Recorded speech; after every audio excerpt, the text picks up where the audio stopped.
Très chers frères et sœurs du nord au sud, de l'est à l'ouest, du centre, bonjour, bonjour, bonsoir. Mais bon, attendez un peu.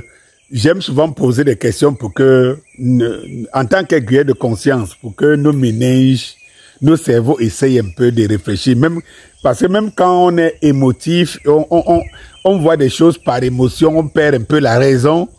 Et nous avons le devoir à chaque fois d'interpeller les uns et les autres, de se regarder au visage en face. Je me pose une question qui est toute simple. Je dis encore que Cabral Libby, c'est un peu ma tasse. Moi, je ne fais pas la politique. Je ne fais pas, du moins, vous savez, je me suis mis à marge de la politique. Voilà. Et vous savez ce que je pense de Cabral et de tout le reste. Mais regardons la vérité en face. Il me semble que Cabral empile.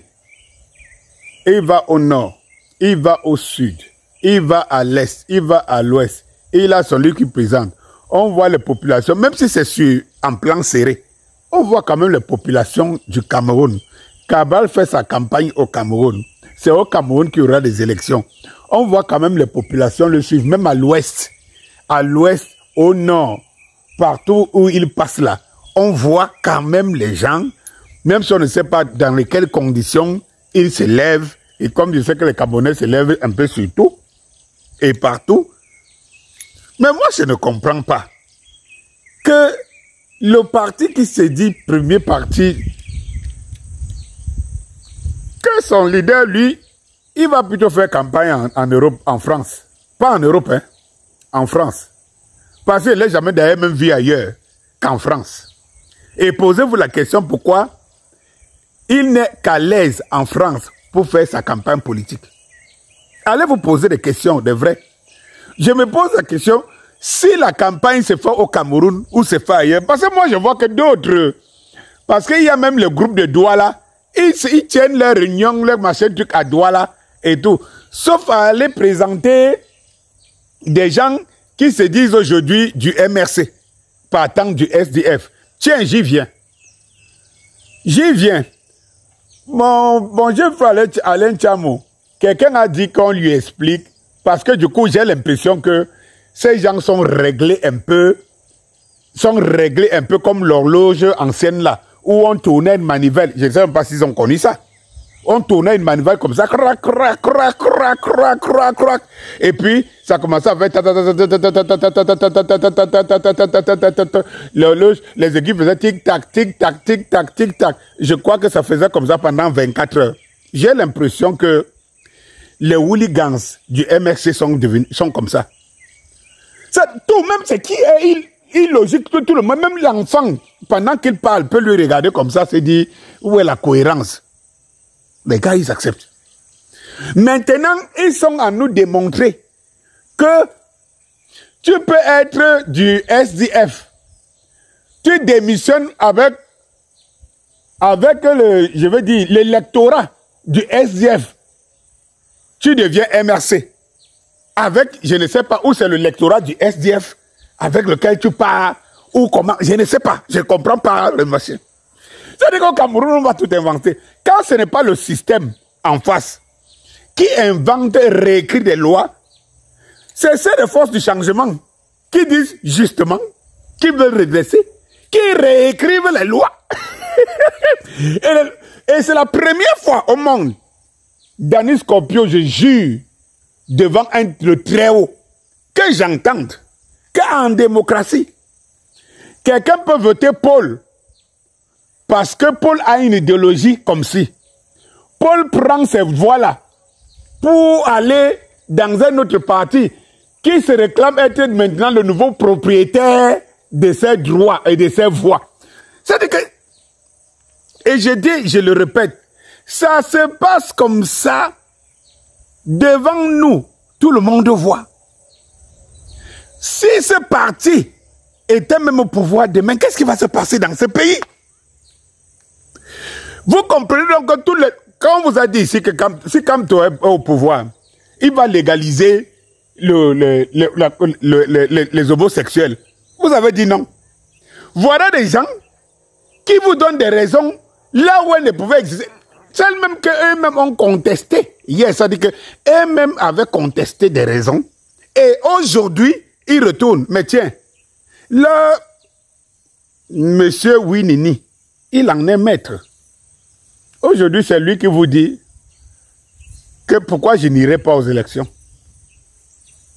Et hier, avant-hier, je boycotte et je suis conscient que je ne peux pas aller aux élections. Au milieu, pourquoi dois-je pas aller aux élections? Je vous dis, le boycott n'est pas bon. Le boycott n'est pas bon. Et après, mais les qui disent même que je ne dois pas aller aux élections. Oh, mon Dieu, ça se passe devant toi et devant les hommes. Comment pouvons-nous faire confiance? Comment j'ai fait pour faire confiance aux gens comme ça? Pendant 1 an, 2 ans, je crois 3 ans, hein, j'ai fait 3 ans, voire même 4 ans. Parce qu'entre 2018 et je crois 2022, j'y croyais. Mais j'ai fait comment pour croire à ça? Je me pose de vraies questions. Comment quelqu'un qui disait hier, lui-même de sa bouche, que son collègue, son camarade hier ne peut pas quitter le SDF pour aller donner ses voix au RDP, et étant un avocat, il démontre. Quelques temps après, le même démontre que ce n'est qu'une raison, une réalité. Le gourou dit la même chose, fait les mêmes choses. Mais comment? On vous tape souvent avant de parler. On vous oblige de prendre la parole. Et vous tous, vous êtes des avocats. Mais c'est ça un avocat. Donc un avocat est quelqu'un qu'il vient aujourd'hui dire une chose, il vient de me dire une autre et il est à l'aise. Mais il est à l'aise parce que, écoutez les gens, les troubadours qui applaudissent, qui crient. Et vous allez voir, la plupart, c'est des femmes, des bayam selam. Les femmes qui ne savent que vendre, coudre leur couture, boire leur bière, vendre le manioc et tout cela. C'est elles qui applaudissent. Elles ne comprennent absolument rien de ce qu'on dit. Et voilà le cobaye que ce parti et cet homme utilisent et manipulent. Mais attends un peu, même un enfant qui n'est même pas assez intelligent, lorsque tu lui donnes une chose aujourd'hui, une raison aujourd'hui, avec des arguments, tu lui donnes une position avec des arguments. Quand tu lui donnes une position contraire le lendemain avec des arguments, mais il est perdu. Il devrait se poser la question que, mais en fait, je ne sais pas si ces gens-là, leurs propres enfants, le croient à la maison. Mais en réalité, ce n'est pas la croyance de la personne qui est importante. Parce qu'au fait, à la maison, ça s'amuse. Pour dire, est-ce qu'ils vont même comprendre ça? Tout ce qu'on peut leur dire, ils vont avaler. C'est de ça qu'il s'agit. De toutes les façons, ma sortie d'aujourd'hui, de ce soir, était de poser des questions.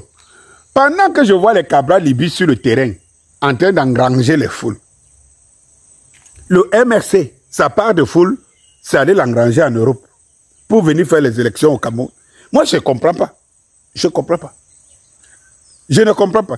Je n'ai jamais entendu que quand tu tiens un meeting en Angleterre, meeting en Belgique, meeting en Suisse, comme il est donc, il va être le président de l'Europe. Et je pense que on a bien ici, pendant longtemps, on nous a dit c'est le président qui passe le plus de temps en Europe, hors de son pays. Mais je crois que c'est lui-ci, s'il est président, je crois que son palais va le lire en France.